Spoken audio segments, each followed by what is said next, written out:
Hola, hola, buenas noches, bienvenidos al programa. Yo soy Jaime Bailey, hoy es lunes 29 de enero. 29 de enero, se ha terminado enero ya. Yo me siento como si estuviéramos comenzando diciembre. Estamos saliendo en vivo y en directo y en nuevo horario, 9 en punto de la noche aquí en Miami. Nos están viendo en Estados Unidos, en Puerto Rico. En Puerto Rico, si estoy bien informado, es una hora más, son las 10 de la noche. Pero nos están viendo en directo, gracias. Hoy voy a conversar con un periodista venezolano casi legendario, yo lo respeto, lo aprecio muchísimo, Rafael Poleo. Tiene el raro mérito de haber sido un periodista independiente, insobornable, y luego un empresario periodístico, fundador de una revista Z y un periódico Nuevo País de bastante éxito. No se pierdan a Rafael Poleo y su visión sobre la gravísima crisis venezolana. Bueno, este domingo hay un referéndum muy importante en el Ecuador.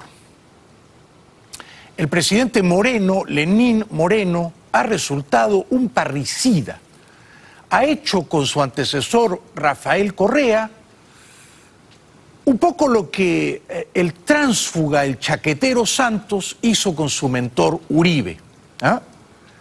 Es decir, ha asesinado moralmente a su padre, padrino y mentor.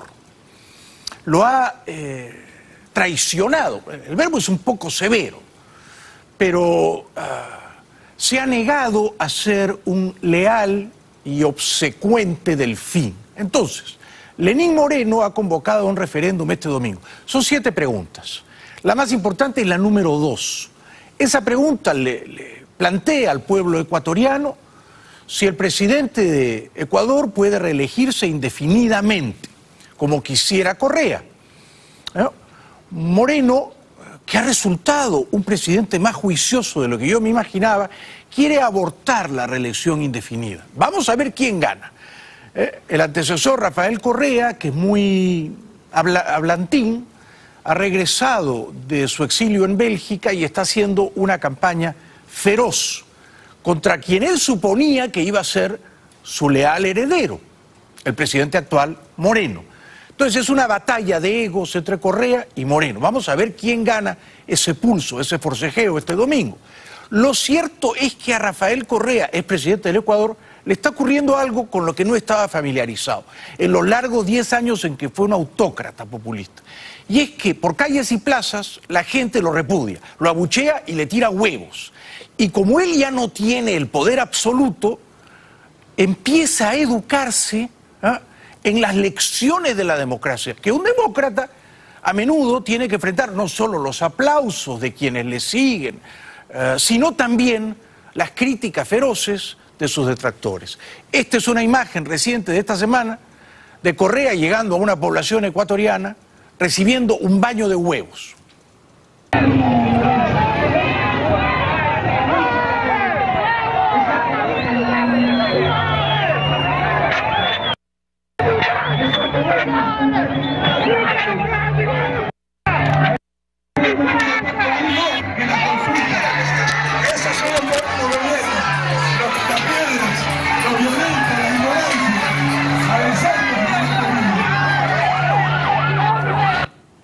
Correa los insulta, sigue hablando, él nunca puede dejar de hablar, los llama violentos, ignorantes, en algún momento se detuvo e ingresó de manera autoritaria a una vivienda que él sospechaba que había sido la proveedora de los huevos. Pero lluvia de huevos, no en una, pero en varias poblaciones ecuatorianas contra Correa, una lluvia que yo celebro, porque los 10 años que él fue dictador corrupto del Ecuador, y hay que ver cómo robaron, con qué hambre y voracidad robaron los correístas.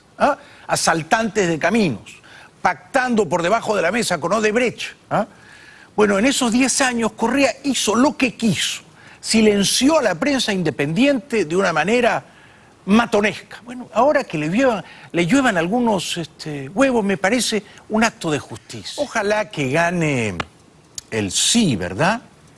O sea, sí quiero abolir, prohibir la reelección indefinida. La pregunta 6 también es muy importante. Sí quiero remover del poder a todas las autoridades de control público que nombró Correa, ¿no? Y que ahora boicotean a Moreno. Yo estoy en este punto con Moreno. Qué curiosa, improbable alianza, pero apoyo a Lenín Moreno. Así como el año pasado apoyé a Guillermo Lasso. Pero ya Lasso había dicho que quería convocar a un referéndum, lo que ha hecho Moreno, para derribar la reelección indefinida. O sea que me parece que Ecuador va a dar un paso muy importante para salir este domingo del puticlub chavista. Muy importante. Lo que está haciendo Lenín Moreno es histórico. Ahora, a mí me han caído huevos, ¿eh? Me han tirado huevos en el Perú, más de una vez. Y los huevos duelen. Cuando te cae un huevo en la cabeza es como una piedra. Duelen. No digo duelen en la vanidad, duelen físicamente, ¿no? Ahora, otro apunte. Si en Ecuador lanzan huevos, es porque sobran huevos. Porque en Venezuela no lanzarían huevos, ¿verdad? Es solo un apunte marginal. Cuando te tiran huevos es que la gente no pasa hambre. Se da el lujo de arrojarte huevos, ¿no? Y entonces vamos a Venezuela. La dictadura ha orquestado unas elecciones previsiblemente amañadas que han de celebrarse pronto. Cuando digo pronto, supongo que serán los primeros días de abril. La dictadura ha proscrito, ha sacado del juego a varios partidos, entre ellos Voluntad Popular, la Mesa de la Unidad Democrática. López no puede inscribirse, Capriles tampoco. Este fin de semana, la dictadura venezolana llamó a los partidos de oposición, y los dos más importantes que recibieron la invitación fueron Acción Democrática de Ramos Alup y Primero Justicia de Capriles, a recoger firmas para reinscribirse. Ambos cayeron en lo que, a mi modo de ver, es una trampa, ¿no? Ramos Alup pidió a sus partidarios firmar para reinscribir Acción Democrática. Lo mismo hizo, aunque sin aparecer tanto, Capriles, con su partido Primero Justicia. Acción Democrática pasó la prueba. La dictadura ha tolerado o ha estimulado o ve con muy buenos ojos que Ramos Alup sea un candidato opositor. En cambio, a Primero Justicia no le han permitido reinscribirse, de tal manera que no solo Capriles no podrá ser candidato, sino nadie de ese partido podrá representarlo. Pero este era Ramos Alup ayer, celebrando la respuesta más o menos masiva de sus partidarios, que ven con simpatía su candidatura presidencial. La oposición venezolana recolectó firmas el fin de semana para reinscribir a sus dos principales partidos ante el poder electoral, luego de que la Corte Suprema excluyera a la coalición Mesa de la Unidad Democrática de las elecciones presidenciales. La oficialista Asamblea Constituyente ordenó la reinscripción de varios partidos opositores que se negaron a participar de las elecciones de alcaldes en diciembre, argumentando fraude en los comicios de gobernadores de octubre. Si el gobierno insiste 1000 veces en ilegalizarnos, violando la Constitución o la ley que sea, nosotros insistiremos en que se respeten nuestros derechos constitucionales. Bueno, el señor Ramos Alup, que es un veterano y yo creo que bastante astuto dirigente político, calcula que va a poder ganarle en las urnas a Maduro y que esa derrota va a ser de un tamaño tal que no podrán burlar la voluntad popular, no podrán hacerle fraude. O sea, Ramos Alup cree, o yo creo que eso es lo que él cree, que en unas semanas puede ser el presidente elegido democráticamente en Venezuela.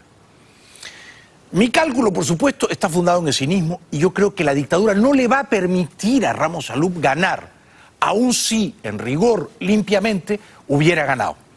Lo cierto es que un reportero le preguntó a Ramos Alup cómo es posible que las colas de gente para comprar comida sean mucho más largas que las colas de la gente que viene a firmar por usted, y Ramos Alup, al mismo tiempo, se molestó y dio una respuesta brillante.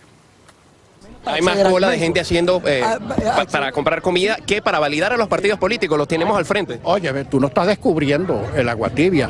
El ser humano tiene necesidad primero de comer que de votar, chicos, eso lo sabemos todos. Es verdad un ejemplo infeliz, que tú pongas en contradicción que son derechos antinómicos. No son derechos antinómicos, son derechos complementarios, pero tú tienes que satisfacer uno primero que el otro. Que hay que tratar también de hacerle ver a todas las personas.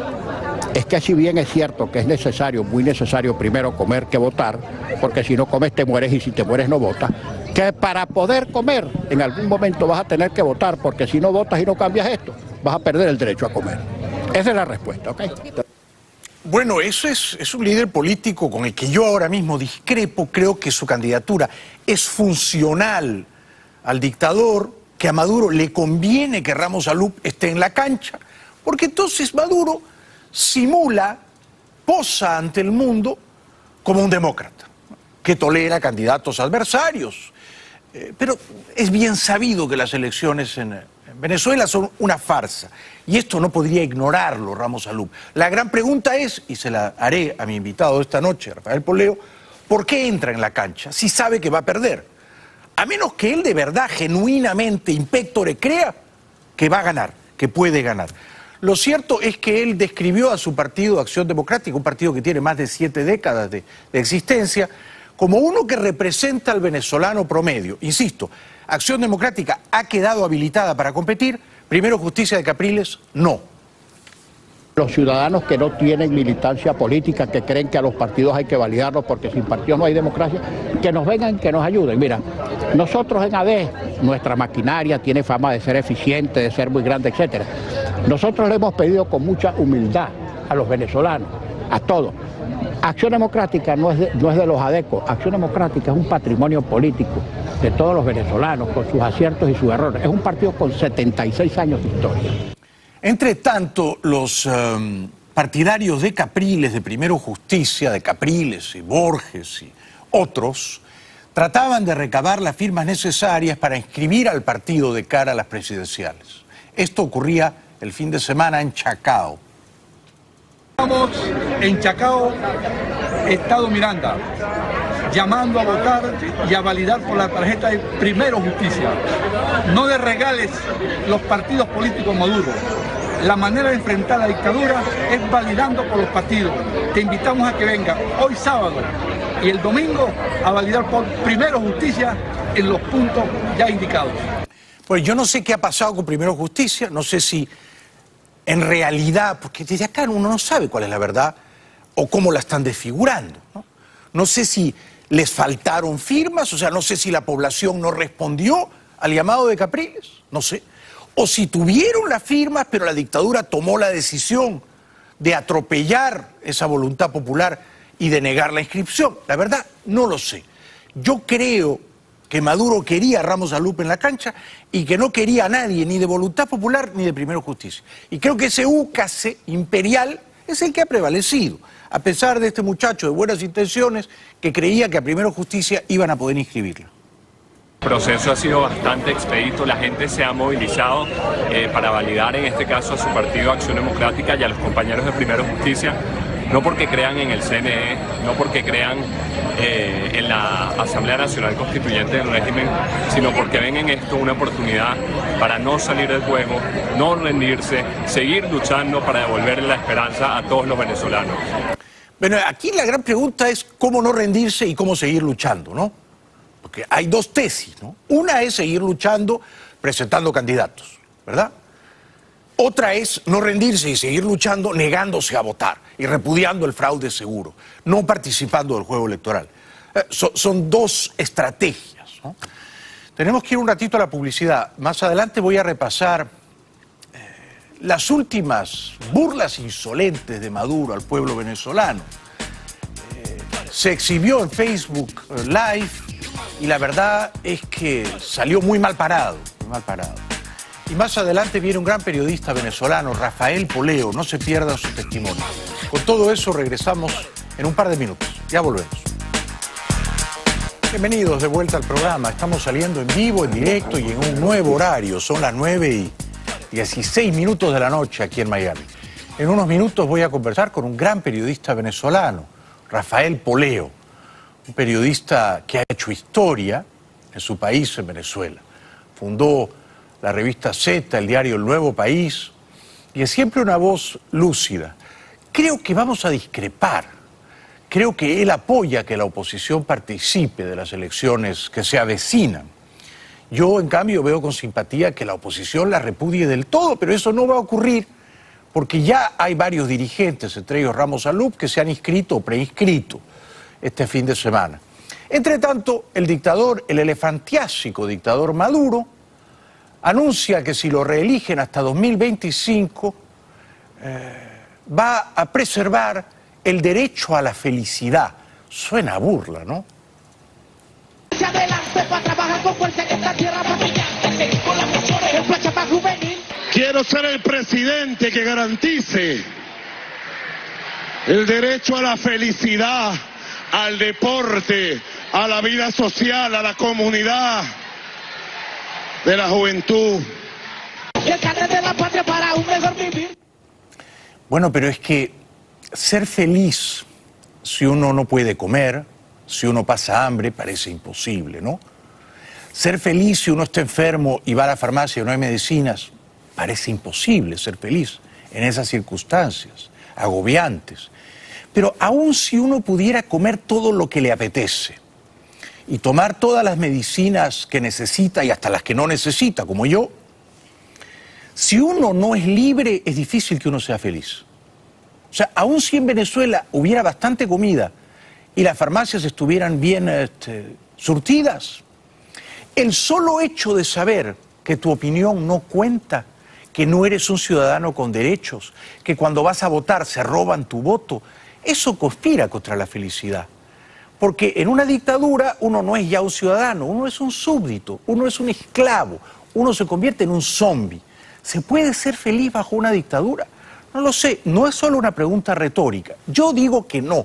Yo digo que la felicidad tiene que ver un poco con el bienestar material, pero otro poco, no menor, con la libertad espiritual, ¿verdad?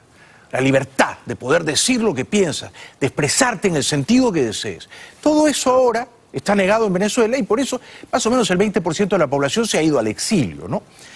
Maduro, y esta es una vieja treta de la izquierda populista en la región, siempre busca culpables foráneos, demonios extranjeros. Por ejemplo, Rajoy. Cuando veo la agresión contra Venezuela por parte del Reino de España, que quiere Mariano Rajoy gobernar nuestro país, yo digo no, no, 1000 veces no. Venezuela es un país soberano, libre. Y Venezuela le pertenece a los venezolanos. Bueno, pero que Rajoy no quiere gobernar Venezuela. Rajoy a duras penas puede gobernar toda España porque en Cataluña no quieren que Rajoy siga gobernando. O sea que ya con eso está bastante complicado, ¿no? A Rajoy no le ha quedado más remedio que retirar a su embajador en Caracas, Jesús Silva, que ha sido un gran trabajo, ¿no? O sea que realmente Maduro tiene la mala costumbre de Chávez, y es que en el escenario global siempre se hace amigos, Maduro se hace amigo de los malos, de los rufianes, de los dictadores, sátrapas, tiranos, de esa familia, de bichos venenosos. Entre ellos se juntan, ¿no? Bueno, Maduro quiso pasar por Facebook invicto y demostrar que la gente que lo estaba viendo en tiempo real lo veía con simpatía y le expresaba su afecto inmoderado. No ocurrió. Muchísima gente, y allí no pudo operar la censura, le dijo a Maduro en su cara lo que de veras piensa de él. Edwin Hospedales, Venezuela tiene hambre, ¿no? Tiene hambre de justicia, de igualdad, de antiimperialismo. Maduro, soy chavista, me tuve que ir del país, no aguanté. Bueno, véngase otra vez, porque Venezuela es la tierra de la promesa y de la felicidad. Bueno, no lo es, ¿no? No es una tierra de promesa ni de felicidad. La gente no es tonta, la gente no es estúpida. Cuando la gente se va de su país es por algo. Hace unas décadas la gente se iba a vivir a Venezuela. En su día los europeos elegían Venezuela como la promesa, el país subérrimo, ¿ah? Por algo los venezolanos se van. Maduro, por supuesto, como todo dictador, es un poco autista, ¿no? Está secuestrado de la realidad. Está completamente divorciado de ella, ¿no? Él vive, por supuesto, una vida de lujos, de exceso, ¿no? Está rodeado por toda una parafernalia de sicarios y matones y adulones. Pero la realidad es bastante áspera para el venezolano de a pie. Sin embargo, Maduro describe Venezuela como si fuera Disneyland. Nadie va a Venezuela a hacer turismo porque te juegas la vida. Nadie va a Venezuela a hacer turismo. Es una pena, ¿no? Porque Venezuela debería ser uno de los países más ricos de América del Sur. Bueno, el fin de semana, Maduro y su clan, su camarilla, se vistieron en atuendos deportivos, un tanto ridículos, y se sometieron al escarnio público de jugar un partido de softball. Vestido ya para la ocasión, Maduro dijo que estaba listo para firmar con la oposición en Santo Domingo. El pequeño detalle es que esa oposición que participa de las charadas, de los sainetes en Santo Domingo, no representa realmente, no representa más al pueblo venezolano. Yo les digo, como jefe revolucionario, como jefe de gobierno, como jefe de Estado, el gobierno de Venezuela está listo para firmar el acuerdo con la oposición venezolana. Listo. Para la convivencia, para el diálogo permanente, para la paz, para la democracia. Espero que la delegación de la oposición venezolana llegue a República Dominicana, tenga capacidad de diálogo, negociación y de entendimiento. Yo estoy listo, soy el hombre del diálogo, el hombre de la palabra, y siempre he buscado, como buscaba ayer Jorge Linares, el cuerpo a cuerpo, adentro. Yo he buscado el cuerpo a cuerpo con la oposición. Vengan para acá, vamos a hablar cara a cara, vamos a mirarnos los ojos, somos venezolanos, ya basta de conspiraciones. Yo creo en el diálogo, ¿vale? Bueno, lo que el dictador llama convivencia o paz o estabilidad, yo preferiría llamarlo opresión. Entonces, la paz que a él le conviene es una en la cual ellos tienen el poder ahora y para siempre, y no una parcela, una cuota de poder. Tienen todo el poder, ahora y para siempre, y eso no se disputa y eso no se negocia. El resto se puede conversar, pero eso no. Entonces luego sí, la paz, la convivencia, pero los pilares fundacionales de esa paz consisten en secuestrar las libertades y los derechos humanos de los venezolanos. Entonces, para que haya una paz como la cubana, donde hay una dictadura eterna, y los ciudadanos viven convenientemente en paz, ¿no? Alimentados por raciones que determinan los burócratas. Esa es la paz feliz que quiere Maduro. Bueno, esa paz hay que dinamitarla, porque es una paz enemiga de la libertad y la prosperidad.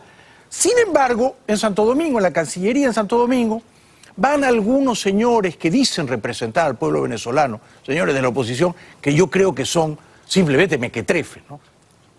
En la sede de la Cancillería Dominicana y en medio de un gran hermetismo, la oposición venezolana reanudó el diálogo con el gobierno pese a la decisión del oficialismo de celebrar las elecciones presidenciales antes de mayo, unos comicios en los que el mandatario Nicolás Maduro aspira a la reelección. La alianza opositora Mesa de la Unidad Democrática, que acude dividida a este encuentro, dijo que exigirá las garantías electorales que permitan unas elecciones justas, mientras que el gobierno ha declarado que está listo para firmar un acuerdo con la oposición. La oposición vuelve al diálogo sin el apoyo de Voluntad Popular, partido de Leopoldo López, que optó por abandonar las conversaciones tras el adelanto de las presidenciales y el proceso obligatorio de validación de formaciones que también decretó la Asamblea Constituyente de mayoría oficialista. Para mí esto es bastante evidente y lo conversaré con Rafael Poleo en un momentito, ¿no? Pero las elecciones en Venezuela son ejercicios militares, ¿no? Son fraudes consumados. Ellos ya saben quién va a ganar antes de que la gente vaya a votar. La señora Tibisay Lucena podría tener el parte electoral una semana antes de que se celebren los comicios. Así son las cosas en Venezuela. Entonces todo lo que se negocie por debajo de eso es una ridiculez. Maduro en la cancha de softball, así como no da pie con bola como dictador, porque téngase en cuenta que en la historia ha habido casos de dictadores ruines, moralmente deplorables, pero que han sido mínimamente eficaces, ¿no? Prefiero omitir los nombres. Sí, hicieron cosas horribles, abominables, indefendibles, pero 10, 20, 30 años después, sus países estaban en promedio mejor y la gente no se iba. Bueno, Maduro, además de ser un dictador malvado, es un dictador estúpido. No da pie con bola, todo lo hace mal, no ata cabos, económicamente es un obtuso, un ignorante, ¿no? Cree que la economía se puede regir con policías, con militares, a palos, con cachiporras. Y las leyes de la economía son superiores al entendimiento de Maduro. Y entonces Maduro no daba pie con bola tampoco en la cancha de softball. El lanzamiento. Con impresión. El lanzamiento de la primera. ¡Quieto! La primera garra de la Fuerza Armada Nacional Bolivariana. Por el pitcher. ¡Quieto todo el mundo! ¡Quieto todo el mundo! Quieto todo el mundo, grita pues el locutor, ¿no? Que es una frase que va como anillo al dedo, ¿no? Porque esta es la Venezuela militarizada, secuestrada por estos zampones. Quieto todo el mundo, porque el dictador está buscando la pelota. No la puede agarrar porque es un elefante, es torpe, ¿no? Es torpe, es obeso,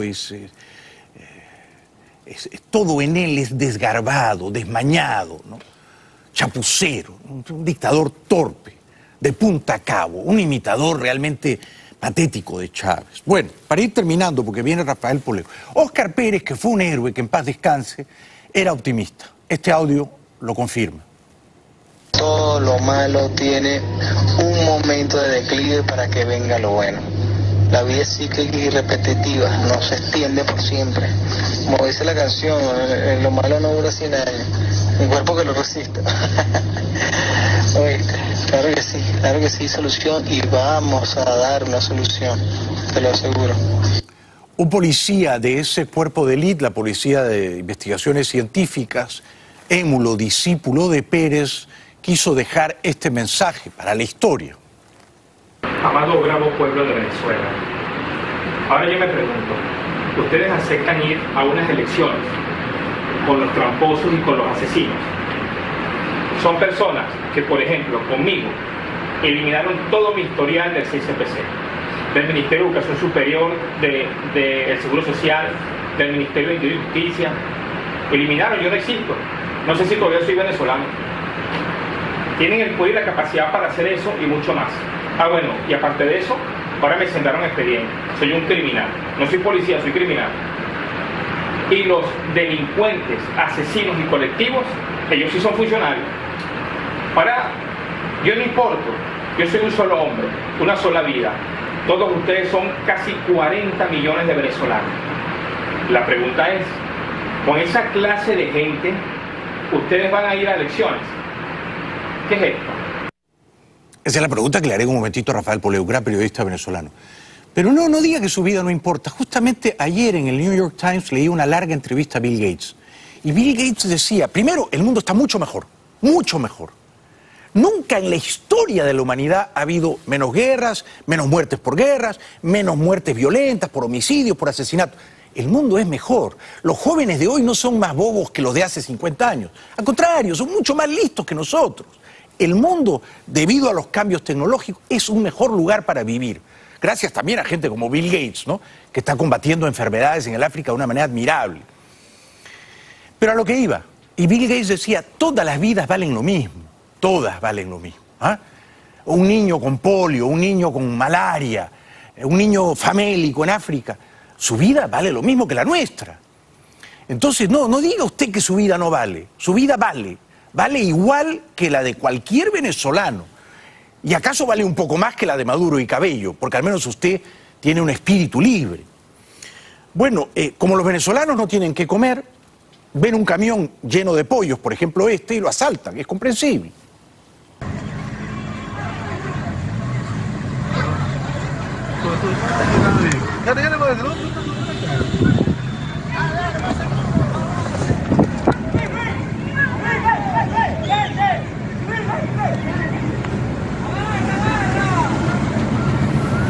¿Cómo no entenderlos? Usted o yo no haríamos lo mismo. Si tenemos hijos pequeños y no tenemos comida para darles, yo también sería un saqueador, ¿por qué no? Bueno, María Corina Machado, que se rehúsa a participar de la farsa electoral que se avecina, la equipara con migajas o dádivas o limosnas que echa desdeñosamente la dictadura a una oposición funcional a ella. Claramente hay distintas visiones de lo que hoy está ocurriendo en el país. Hay quienes creen que no hay fuerza para enfrentar la dictadura y por lo tanto hay que cohabitar y aceptar las migajas que te lancen, efímeras y ficticias. Y fíjate que eso fue lo que llevó en el momento donde teníamos la mayor fuerza, la mayor energía con la gente en la calle, después del 16 de julio, a que un sector cayera en la trampa de unas elecciones regionales que no fueron tal cosa. O sea, ese sector sigue actuando de esa manera. Y lo que el régimen le proponga lo van a aceptar, incluyendo, como ya hicieron, el reconocimiento de la constituyente. Aunque 7.600.000 venezolanos y más de 50 países dijimos no. Antonio Ledesma, valeroso opositor venezolano en el exilio, qué bien hizo Ledesma en fugar, ¿no? Qué bueno, es un hombre libre. Pasó por Lima, el Congreso peruano lo condecoró. Ledesma, que fue condecorado por su lucha por la democracia en el Congreso peruano con la Medalla de Honor del Parlamento, dijo que es un contrasentido que alguien que es señalado por violaciones a los derechos humanos como Maduro vaya a la cumbre, y recordó el caso del ex policía sublevado Óscar Pérez y 6 de sus compañeros, que fueron abatidos en una operación militar y policial a las afueras de Caracas el 15 de enero. No encaja en una cumbre donde se va a hablar del derecho a la vida. Alguien que le ha arrebatado la vida no solo a Óscar Pérez y a los compañeros que fueron masacrados en un sector llamado Puntito, es que le ha quitado la vida a seres humanos que están muriendo en este momento por desnutrición. También pasó Ledesma por Buenos Aires, el presidente Macri, recién llegado de Rusia y Suiza y Francia, lo recibió con todos los honores. El presidente de Argentina, Mauricio Macri, recibió el lunes en Buenos Aires al opositor venezolano Antonio Ledesma. La reunión privada se realizó en el despacho de Macri en la Casa Rosada, sede de la presidencia. Macri ha sido muy crítico con el gobierno del presidente Nicolás Maduro y el fin de semana adelantó en una entrevista con la France Press que no va a reconocer el resultado de las próximas presidenciales en Venezuela, que fueron adelantadas al primer cuatrimestre de este año. En la reunión con Macri, Ledesma estuvo acompañado de su esposa Mitzi Capriles. Después de la pausa voy a conversar con un gran periodista venezolano, Rafael Poleo, y le voy a preguntar si él cree que Ramos Alub va a ser candidato presidencial en las próximas semanas. Regresamos con él después de 2 minutos. Bueno, recibo con gran placer a un periodista venezolano que tiene una admirable trayectoria. No puede discrepar de él en algunos asuntos puntuales. Es un gran periodista, Rafael Poleo. Bienvenido, Rafael. Gracias por estar aquí. Gracias por traerme. Tú eres un hombre muy bien informado, ¿no? Muchísimo más que yo. ¿Cuándo crees que van a ser las presidenciales en tu país? ¿Fines de marzo, principios de abril? Mira, eso es uno de los puntos de negociación, porque los partidos de oposición especialmente quieren su margen para que no les pase lo que le pasó ahora a Primero Justicia en la validación, que para unas elecciones que eran el sábado ordenó que las hicieran el jueves. Y por eso tuvo un resultado tan muy inferior a sus verdaderas dimensiones. Primero Justicia es un gran partido que, por cierto, no es de Capriles. Es de Capriles y Borges. No, es de Borges. Es de Borges y es de Borges. Capriles está en una actitud muy prudente. Es más, por razones, por vía personal, yo he sabido que piensa casarse, que piensa hacer familia, para relanzarse, ¿no? Ya con otra imagen, no del muchacho vibrioso, agresivo, magnífico gobernador, que no, ahora ya como el hombre de Estado sólido. Esa es la nueva imagen que va a tener Capriles, pero ya para otras elecciones. Bueno, aunque quisiera no podría participar de esta, pero insisto en la pregunta original, ¿tienes una fecha tentativa de elecciones? Yo creo que van a ser así entre el tercero y cuarto trimestre de este año. Pero asegurar eso... Pero Maduro dijo que iban a ser antes de fin de abril. Pero Maduro puede retroceder. Mira, ¿tú crees que las van a posponer? En esto están interviniendo de una manera muy enérgica Estados Unidos de una parte, Europa de la otra y a veces los dos. Hay prisa en resolver el problema venezolano porque hay prisa en explotar el mayor negocio en la historia de la humanidad. Lo postulo como el mayor negocio en la historia de la humanidad, que es el petróleo y el gas que hay en la desembocadura del Orinoco. ¿Cómo será, Jaime, que el tema del Esequibo, que estaba sepultado en las Naciones Unidas, apenas llegó el presidente de ExxonMobil, que es quien encontró ese petróleo, a la Secretaría de Estado de Estados Unidos, en enero pasado, anunció el secretario general de la ONU que había nombrado un negociador, un árbitro experto, el hombre que montó el muñeco de Sarajevo, la FARC en Colombia, para asumir la solución del diferendo venezolano-guyanés. O sea que tú postulas la idea, que yo no comparto, de que el interés de Estados Unidos en Venezuela es principalmente por el petróleo del Esequibo.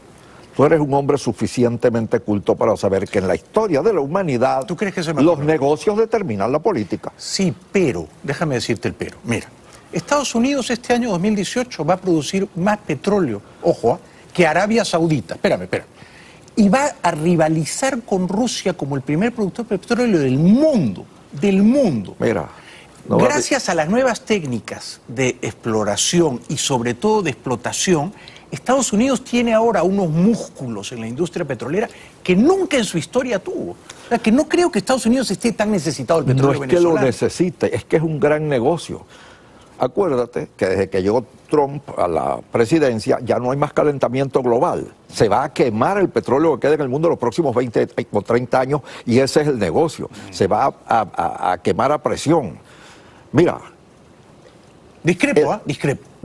Yo de verdad creo que cuando Trump y Tillerson y Pence hablan de Venezuela y ahora sale de gira Tillerson, no están pensando en explotar mercenariamente el petróleo de Venezuela. Porque eres deliciosamente ingenuo cuando dices eso. En política, lo que mueve la política y lo que movió la política siempre en la historia de la humanidad y estas grandes gestas históricas han sido el negocio. A ver.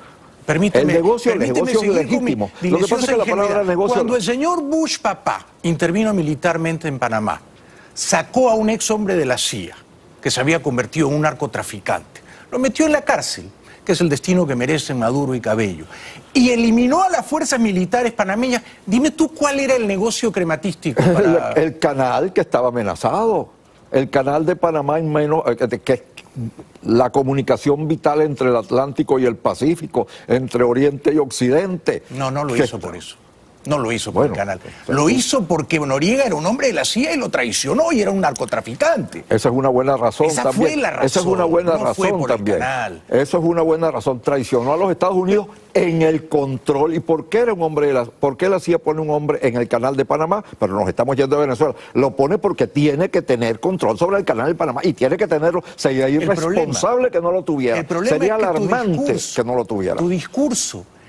Tu discurso calza perfectamente con el discurso de Maduro. Cuando tú dices que Estados Unidos quiere meterse en Venezuela a la mala, mano militar, por el petróleo, a la mala entonces no, tú estás reviviendo la vieja tesis de que es un imperio que quiere esquilmar a las pobres naciones del sur. Pero ¿cómo se va a ignorar la existencia de los imperios? Del imperio romano, del imperio español, del imperio inglés. Señor, porque eso, es que yo no tengo del imperio la visión peyorativa que tú estás mostrando o que puede tener Maduro. Los imperios lo son a pesar de sí mismos, porque son países que tienen una gran energía y desarrollan esa energía y entonces se expanden. Estados Unidos ya no es un imperio. Los países que han prosperado... Lo que pasa es que ya no es el único. No es un imperio, ni usa su fuerza pero no militar. estamos yendo qué pasa en Venezuela. Bueno, pero es que tú has venido a decir... Nos hemos puesto académicos. No, académicos no. Tú te has puesto chavista. Por Dios.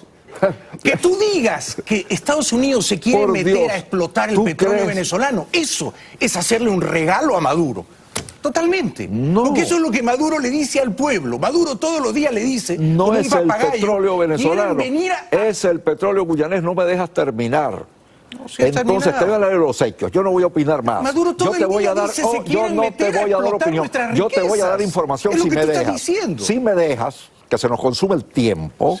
Te doy información, más nada. Lo que pasa pero si tu información es falsa, yo la repudio. La información del petróleo es falsa. Estados Unidos está produciendo 10 millones de barriles diarios. Y no le importa. El récord histórico. Estados Unidos no necesita el petróleo de Venezuela. No le importa. Mira, el último... No me subestime usted. Usted es un hombre informado, yo también, señor. Bueno, es que usted es el único que habla. No, ahora... El único que emite esa información. Tú vienes a decir que Estados Unidos quiere conquistar Venezuela para explotar el petróleo. No, chico, no lo pongas de esa manera. Lo has dicho así. No lo he dicho así. Lo has conquistar así. Venezuela. Lo has insinuado conquistar así. Venezuela. La ExxonMobil obtuvo la autorización de Guyana para buscar petróleo. Lo encontró. Debe ser porque no le interesa, ¿verdad? Debe ser porque no quiere sacarlo, porque Estados Unidos está sacando suficiente petróleo. ¿Y desde cuándo la ExxonMobil es el gobierno de Estados Unidos? Bueno... en Estados Unidos. Las corporaciones no hacen lo que... No, en el mundo, estamos en la época de las grandes corporaciones. Esa es una simplificación. Bill Gates no gobierna la Casa Simplifica, Blanca. Bill Gates, lo tuyo es una idealización, de la vida política. Es un cliché. Tú idealizas. Tú has dicho un cliché. No, yo... Amazon no gobierna la Casa Blanca. La Casa Blanca la gobierna el señor Trump. Y el señor Trump se lleva pésimo con Jeff Bezos. Cuando tú dices las corporaciones gobiernan el mundo, no es verdad. Eso es lo que dice Maduro son también. el gran poder del mundo. ¿Tú sabes cuánto cuestan las elecciones? Eso es lo que dice Maduro. Tú estás repitiendo el discurso de Maduro. Pero eso no es, ese es el discurso, si tú quieres, del New York Times. No es el discurso del New York Times. Eso es lo que eso se Bill sabe. Gates este fin de semana en el New York Times, que yo lo he leído, por cierto, tú estás Bill hablando, Gates dice, déjame terminar. Bill Gates dice que él cree que Trump es un pésimo pero tú vas a consumir el tiempo repitiendo eso. Ya lo dijiste. Déjame decir lo mío. ¿Qué es lo tuyo? ¿Vas a seguir haciéndole el favor a Maduro? Como la otra vez que viniste aquí al programa a decir que Padrino López era un hombre de honor. No, Padrino, bueno, tú quieres divertirla. Ahora nos vamos a poner a discutir aquello. Vamos a ver. Tú hablaste bien de Padrino aquí. Bueno, parece que tú lo que quieres es consumir el tiempo para que yo diga algo que por lo visto te aterra. ¿Hablaste bien de Padrino o no? No hablé bien de Padrino. Sí, hablaste bien de Padrino. Estaba diciendo que Padrino estaba en la cuerda floja y en ese momento lo estaba. Después Padrino se fue a Rusia, se aseguró su futuro en Rusia, se aseguró su refugio en Rusia y volvió cambiado. 2 días estuvo en el Kremlin y regresó a Venezuela totalmente distinto. Bueno, y así lo registré. Eso es tu interpretación elástica. Así lo registré. La audiencia y cuando salió lo para que allá dijiste, dije, depende de cómo le vaya en el Kremlin, va a ser su acuerdo o no con Maduro. Tú dijiste también que gracias a Padrino, que Padrino había obligado a Maduro a reconocer la derrota. Así fue en ese momento. Y que Padrino era una garantía de que las elecciones serían limpias. Las elecciones parlamentarias de diciembre del año 15, las elecciones parlamentarias del diciembre del año 15, fue admitida la derrota por el gobierno. Terminó siendo un adulón más. Y hasta que Maduro no cedió, porque los rusos le dijeron, hágalo distinto, hasta ese momento el ejército no se atrevía Maduro a retar al ejército desconociendo a la Asamblea Nacional. Bueno, vamos a retomar el tema. ¿Me vas a dejar o no me vas a dejar, Jaime? Vamos a conversar. Esto no es una charla, no es un monólogo, es una discusión acalorada. Yo no te pregunté por el petróleo, yo te pregunté cuándo van a ser las elecciones. Yo no me acaloro. Yo te pregunté cuándo van a ser las elecciones y tú jugaste la carta del petróleo. Te estoy haciendo razón. Bueno, tú dijiste que Maduro las va a posponer. Yo creo que estás equivocado. No he dicho que Maduro las va a posponer. Dijiste que van a ser Mira, Maduro está negociando. Ellos están negociando su impunidad. Su problema es la impunidad. Jorge Rodríguez es el hombre que tiene la voz de Maduro en la política. Hay otra voz que es la de Diosdado Cabello. Pero ahí la voz de Diosdado Cabello y la voz de Maduro. La voz de Maduro es Jorge Rodríguez, que por cierto es el hombre más culto que tiene el régimen y el único que sabe con qué se come esto que se está discutiendo en este momento. Regalito. Pero ¿me dejas o no me dejas hablar? Un hombre culto, Jorge Rodríguez. Pero y si lo ves, vale. ¿Qué quieres que te diga? ¿Quieres ponerle otro adjetivo dadivoso? No, es que es culto, tiene cultura. Pues, ¿Qué otras cosas le admiras a Jorge Rodríguez? Es culto, como hay canallas cultos, ¿verdad? Celine era un canalla culto. Yo no creo que sea culto Jorge Rodríguez. Ah, bueno, tú no crees. Ahora vamos a discutir la cultura de Jorge Rodríguez. No, simplemente me sorprende lo benévolo que eres tú. No soy benévolo, con los figurones del chavismo. Déjame terminar, porque ahora tú estás gritando. Dices... No te permito eso, Jaime, porque tú vas a terminar. Tú como que me trajiste aquí para desmerecer lo que yo digo. Yo no permito que tú digas que Jorge Rodríguez, que es un gallinazo sin pluma. Tú eres un dictador, entonces aquí que vamos a decir lo que tú vas a permitir que yo diga. Yo sigo, te digo lo que se me salga de las muchísimas. No, si vienes a hablar bien acá de Jorge Rodríguez, no tenemos nada que hablar. Yo no vengo a hablar mal bien de Jorge Rodríguez. Te estoy diciendo que un hombre que es vocero del régimen dijo algo que no me deja decir qué fue lo que dijo y qué es lo que le respondió al Departamento del Tesoro, que es la clave. No, tú vienes a elogiar acá la dictadura. Vamos a hablar claro. No, nada. Tú lo que vienes es a halagar aquí a personas que has estado trayendo aquí desde hace tiempo para hablar mal de las instituciones políticas venezolanas. Que Maduro, que lo quieren, que Estados Unidos quiere explotar. Mira, cállate, déjame hablar. No, yo no permito que me hables así. Pero bueno, yo no permito que tú me hables así. ¿Cómo es posible que me traigas aquí y cada vez que empiezo a hablar me pretendes abrumarme con sonido? Muy bien, señor.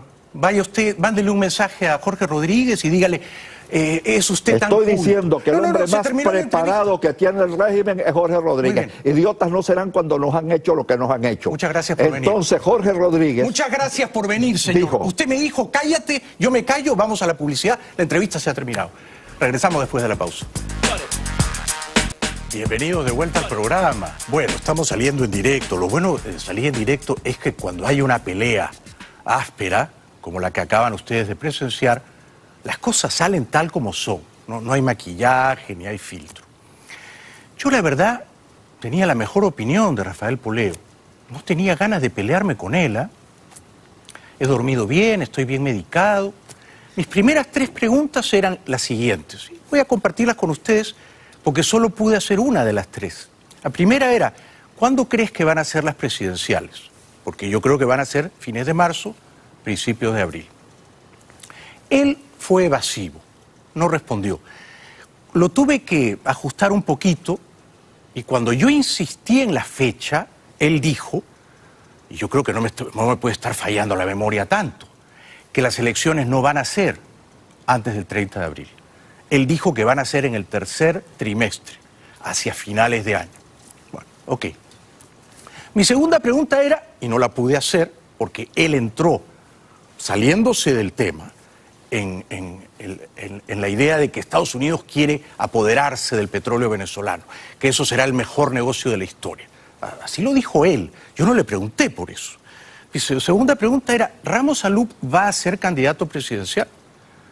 Yo sé que él, Poleo, es amigo, pero amigo íntimo de toda la vida de Ramos Alup. Por lo tanto, me interesaba su opinión. No le pude plantear la pregunta. La tercera pregunta era, ¿a la causa democrática de Venezuela le conviene o no que Ramos Alup sea candidato presidencial?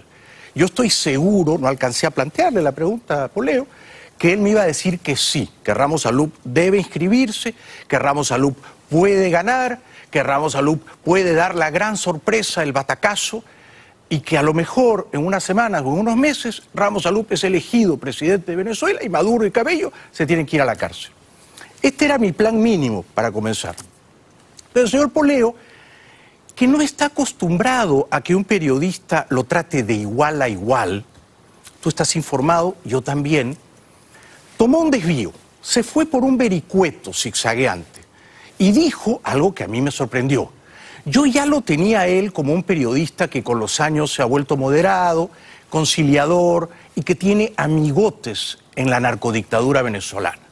Tiene muchos amigotes en esa narcodictadura. Y entonces él dijo que Estados Unidos solo tenía interés en Venezuela, y creo que no lo estoy citando de un modo arbitrario, porque quería explotar el mejor negocio de la historia, apoderarse del petróleo venezolano. A mí me sorprendió que dijera eso. Primero, porque eso es lo que Maduro dice todos los días. Estados Unidos nos quiere invadir para explotar nuestras riquezas naturales como si fuéramos una colonia de esclavos. El imperio quiere seguir depauperando, esquilmando, robando a los países pobres del sur. Esto es lo que Maduro dice siempre. Prepárense, ya vienen los gringos, vienen a robarse nuestro petróleo. Yo me permití discrepar. ¿Por qué discrepé? Porque así como considero que Poleo es un periodista más o menos bien informado, pero con grandes amigotes en la narcodictadura venezolana, que yo no tengo, yo justamente había leído un largo reportaje del New York Times el fin de semana, yo me paso el fin de semana leyendo, que decía que nunca en la historia Estados Unidos había tenido tanto poder en la industria petrolera como ahora. Estados Unidos produce 10 millones de barriles diarios. ¿Por qué? Porque las técnicas de exploración han cambiado, lo que se conoce como fracking, que es provocar un movimiento telúrico en la corteza terrestre y a partir de ahí sacar el petróleo. Esto que los ecologistas reprobaban, que el fracking va a hacer daño, ese sí ha resultado ser el mejor negocio del siglo. El Times decía, y yo no me invento, que este año 2018 Estados Unidos va a producir más petróleo que Arabia Saudita y que podría superar a Rusia, convirtiéndose en la primera potencia petrolera del mundo. Por lo tanto, yo le dije a Poleo, un momentito, Estados Unidos no necesita el petróleo de Venezuela porque nunca en su historia tuvo Estados Unidos tanto petróleo, tanta producción diaria y tantas reservas petroleras. O O sea, el interés de Estados Unidos en Venezuela es geopolítico, es contener una expansión neocomunista, que no, Estados Unidos no quiere que eso, por ejemplo, contamine a Colombia, o a Ecuador, o a Perú, ¿verdad? De manera que yo creo que hice bien en decirle, oye, un momento, cuando tú estás acusando a Estados Unidos de querer robarse el petróleo venezolano, en el fondo le estás haciendo un favor a Maduro. Yo no creo que la gira de Tillerson, que comienza este jueves en México, luego va a Bariloche, Buenos Aires, Lima y Bogotá, de verdad no creo que en la agenda de Tillerson, que ha sido un ejecutivo de la industria petrolera, no creo que Tillerson esté pensando hay que tumbarse a Maduro para quedarnos con el petróleo de Venezuela. Ok, esa fue la primera discrepancia. ¿Hice yo mal en decir mi opinión? Perdón, pero en este programa opinan los invitados y opino yo también. Si él cree que Estados Unidos se quiere robar el petróleo de Venezuela, muy bien, ya lo dijo, yo no lo creo. Yo creo que cuando Tillerson se reúna con Peña Nieto, con Macri, con Kuczynski, con Santos, lo que está en su agenda es cómo logramos instalar una democracia mínimamente viable en Venezuela. No está pensando en el petróleo porque Estados Unidos no lo necesita. Luego, la segunda cosa que a mí me sorprendió, porque fueron 3 regalitos envueltos en papel de celofán que este señor le entregaba a la dictadura venezolana. Una dictadura que tiene las manos manchadas de sangre. No estamos hablando de un régimen con el que uno puede discrepar ideológicamente. Es un régimen genocida, es un régimen que mata gente inocente. Bueno, entonces, él me dijo, tú eres ingenuo, eres deliciosamente ingenuo, que es una manera de decir eres un tonto. ¿No? Yo creo que los que son deliciosamente ingenuos en Venezuela hoy, o sospechosamente ingenuos, voy a cambiar el adverbio, no sé si deliciosos o sospechosamente ingenuos, son los que van a las elecciones que convoca Maduro, Ramos Alup incluido, el amigo de Poleo, Ramos Alup.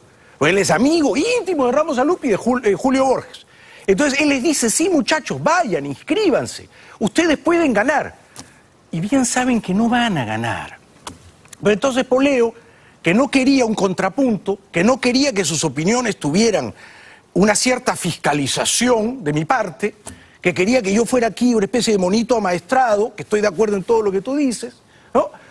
Dijo que no, que Trump no gobierna, que gobiernan las corporaciones. Este es un argumento de Maduro, este es un argumento de la izquierda demagógica en América Latina, que en Estados Unidos la Casa Blanca se compra por dinero y que en Estados Unidos los que gobiernan son los ricachones, las grandes corporaciones.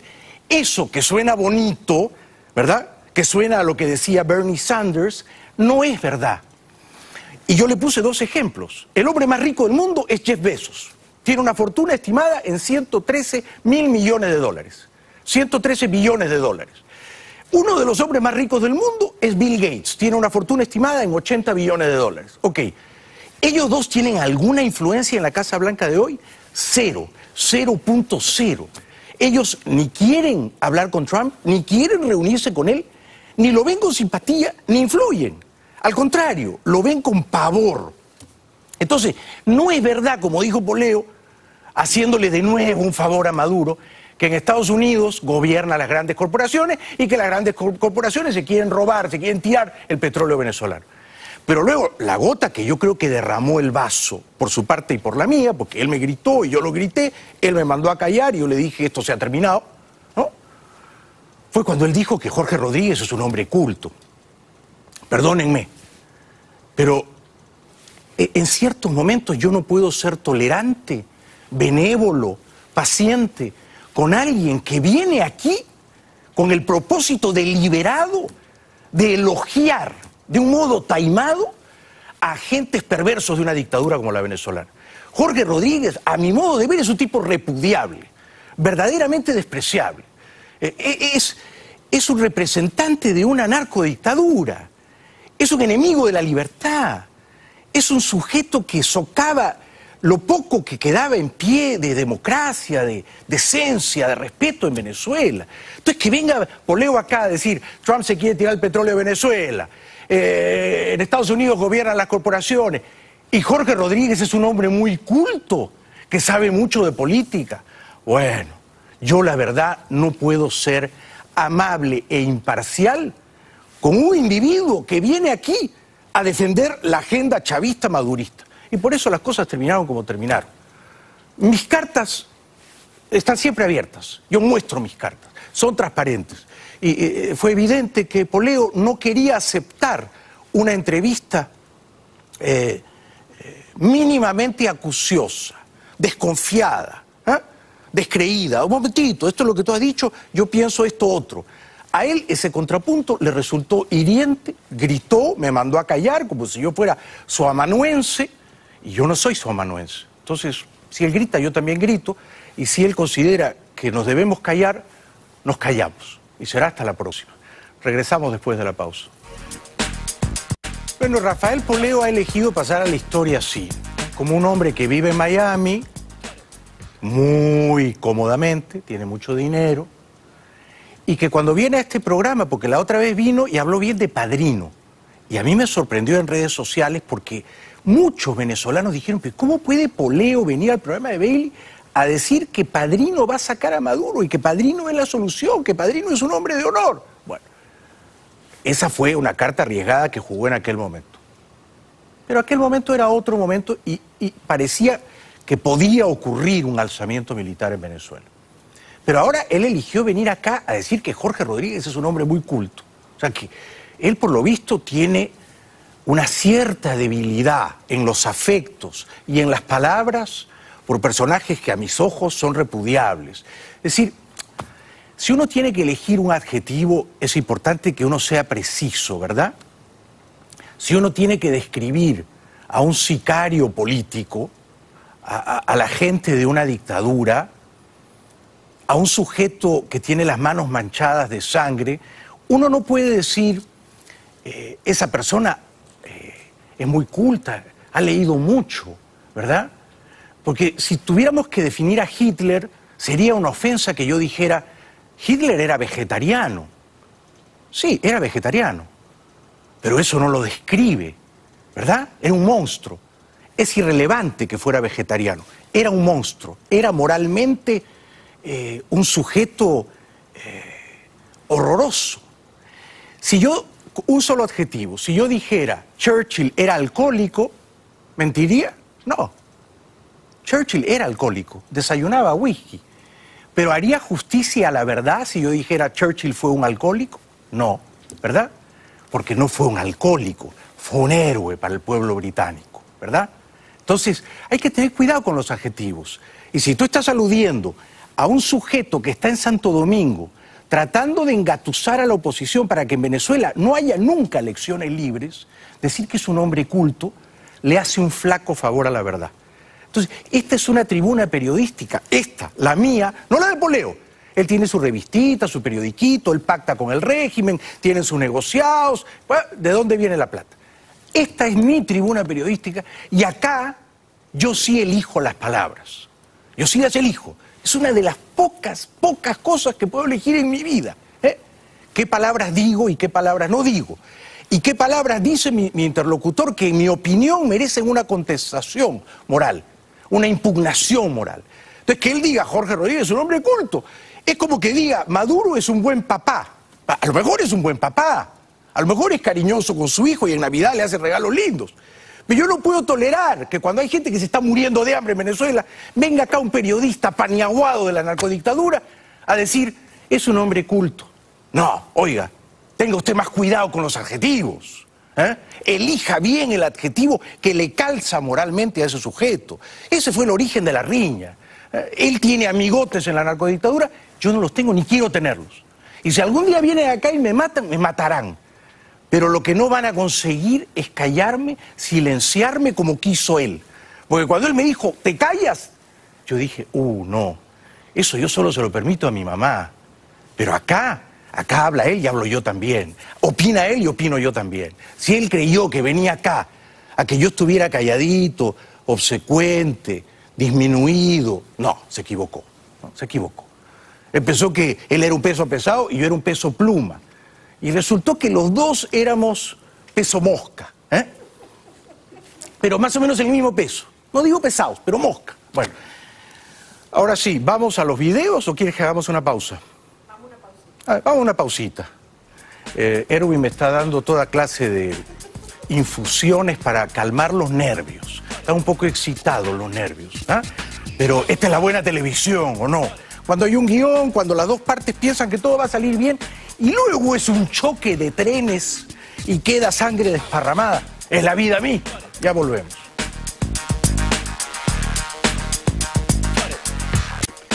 Bueno, estamos siguiendo muy atentamente el referéndum de Ecuador. Espero que gane el sí, espero que gane la gente de Lenín Moreno y que pierda Rafael Correa este domingo 4 de febrero. El lunes informaremos ampliamente de ello. Macri estuvo la semana pasada en Moscú, luego pasó por el foro de Davos y en París se reunió con Macron. Macri y Macron, que suenan parecido, ¿no? Hay una cierta musicalidad o una cierta cacofonía. Macri y Macron se entendieron muy bien y hablaron también de Venezuela, y Macron dijo de Venezuela lo que Poleo no dice. El presidente francés Emmanuel Macron recibió el viernes en París a su homólogo argentino Mauricio Macri y se mostró favorable a incrementar las sanciones europeas contra las autoridades venezolanas.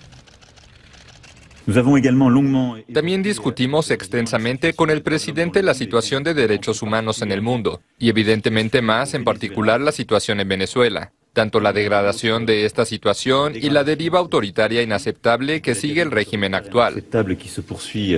Evidentemente, a nivel europeo nos coordinaremos para informar la respuesta adecuada. No dijo Macron, y vaya que los diplomáticos franceses son los mejores del mundo, no dijo que Venezuela está gobernada por gente culta, ¿verdad? Dijo que está preocupado por la deriva autoritaria de ese país.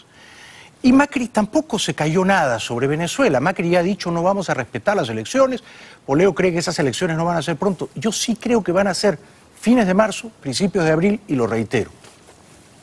Nos apena lo que está pasando en Venezuela, que vemos que por más que reclamamos por la liberación de presos políticos, por el respeto de la Asamblea de Representantes de ese país, por una elección transparente, avanza cada vez más el autoritarismo.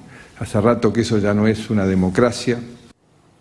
Hace mucho rato que eso no es una democracia. ¿Cuándo dejó de serlo? Es una gran pregunta. Pero yo creo que el día mismo que Chávez tomó posesión, porque él no era orgánicamente un demócrata, había sido ya un golpista y tenía un plan bien diseñado por su padrino y mentor Fidel Castro para instalar el modelo cubano en Venezuela, cosa que desdichadamente se hizo. Macri también no ha vacilado en criticar al dictador Maduro.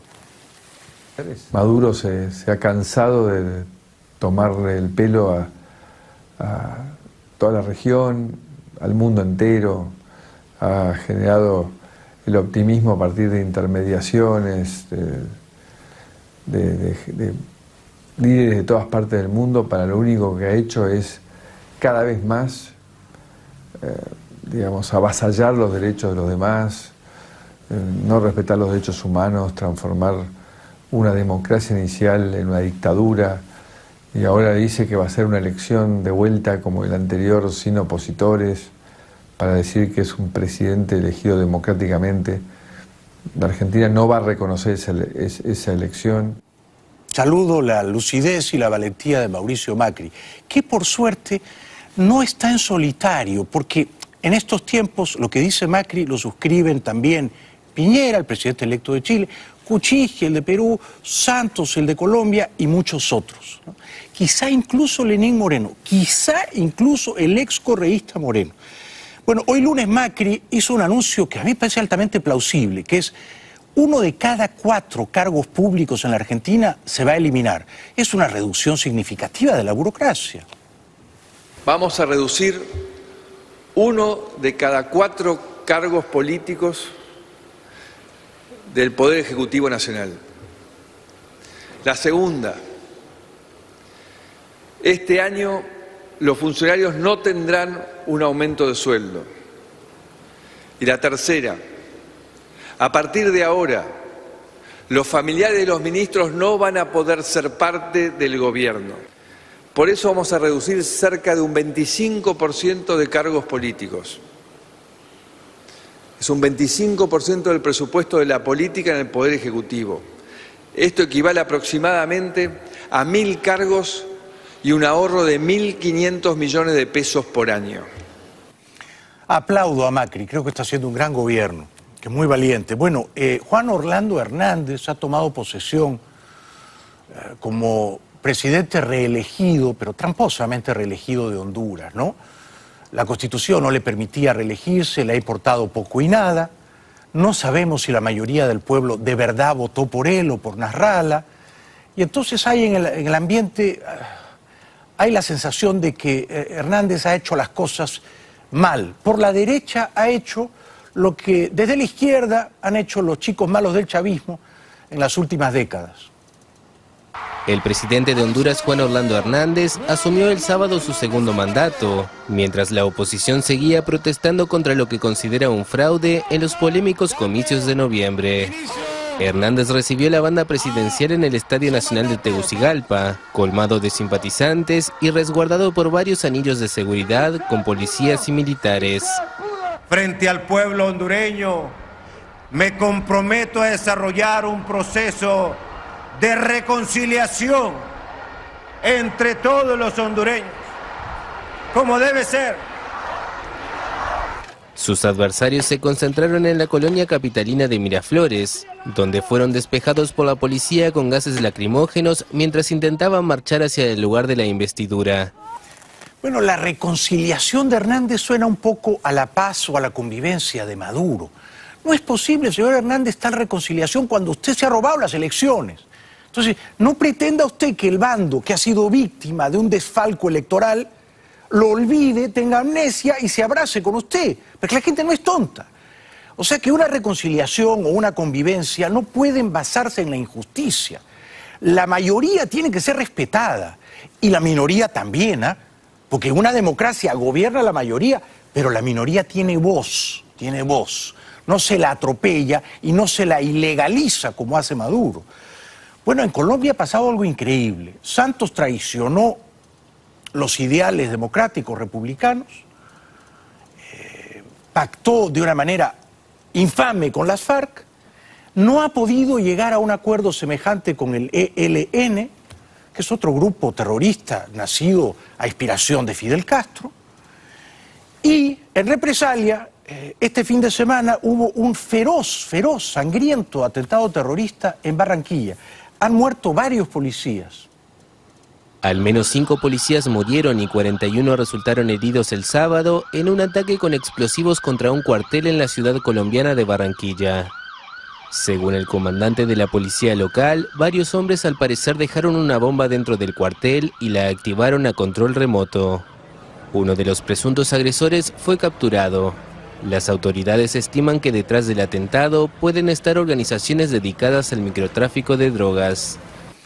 Bueno, las elecciones parlamentarias son en pocas semanas, en marzo, en Colombia. Y aunque usted no lo crea, no me canso yo de repetirlo, las FARC tienen ya ganadas, 10 posiciones en el Congreso, en el Senado y en la Cámara de Representantes, 10 curules, 10 escaños. Es decir, que aunque nadie vote por ellos, y por suerte en las encuestas están bien abajo, no tienen sino 2%, Santos los premia con 10 escaños en el Congreso. Entre tanto, Santos endurece el diálogo con el ELN, pero las FARC este fin de semana, entre vítores de sus partidarios y bajo lluvias de papel picado, hacían campaña en las plazas públicas. Esto es increíble. La FARC, el partido surgido del Pacto de Paz en Colombia, comenzó el sábado su caza de votos para la presidencia en una barriada pobre y violenta de Bogotá. Y me comprometo a encabezar ese gobierno de transición que genere las condiciones para el nacimiento de una nueva Colombia. Un gobierno que representará por fin los intereses de los pobres en Colombia. Timochenko, el líder de la que fuera la guerrilla más poderosa de América, propuso un gobierno que garantice el éxito del acuerdo que produjo el desarme de unos 7.000 combatientes el año pasado, tras denunciar incumplimientos de la administración de Juan Manuel Santos. Yo espero que poquísimos colombianos voten por las FARC. Si usted vota por las FARC en Colombia, usted quiere que Colombia sea como Venezuela. Regresamos después de la pausa. Bueno, habrá opiniones a favor y opiniones en contra. Yo no me arrepiento un segundo de haber invitado a Rafael Poleo Mucha gente me previno por redes sociales. Cuidado que Poleo está medio amigado con la dictadura venezolana. Hicimos bien, Erwin, en militar. Y tampoco me arrepiento de haberle dicho lo que pienso. Él dijo libremente lo que piensa y yo también. Así que fue un diálogo vivo, acalorado, áspero, terrible, con un final cruento, pero cada uno pudo expresar más o menos lo que pensaba. Es la naturaleza de este programa. Este programa celebra la libertad de opinión. No es uno en el que el invitado viene a dar un monólogo y yo soy subsumido por mi interlocutor. Seguiremos mañana. Mañana pasamos los mejores momentos de este pugilato histórico con Poleo y yo.